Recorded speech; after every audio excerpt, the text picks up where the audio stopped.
All right, so let's talk about one last thing, the weight distribution. Our opponent can put their weight in a couple of different places. They can put the weight in their hands, like so, in which case, if Nick does it here, he puts his weight into his hands.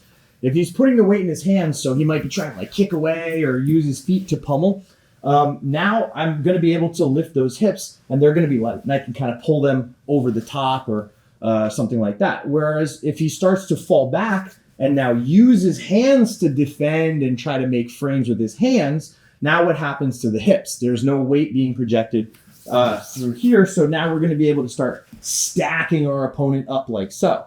All right, so if my opponent is putting the weight into his shoulders like this, naturally I'm not going to be pulling him over, but I'm going to be stacking him up. If he switches and starts trying to pummel with his hands and start kicking away and fighting with his legs, now the weight is in the hands, and therefore it's going to be very, very hard to stack him, but it's going to be very easy to lift him.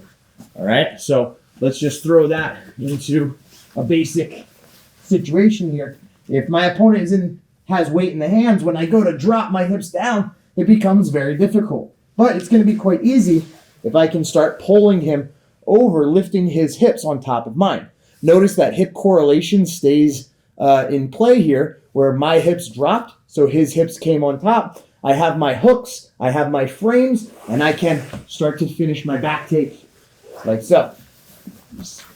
So again, just understand the weight distribution, whether you're in the crab ride position, the bambolo position, the matrix. If the weight is in the hands, we're going to go and attack our opponent's hips because they're light. And then if the weight is in the back or the shoulders, then the hips are going to be much lighter. So make sure that we understand the right direction to start attacking.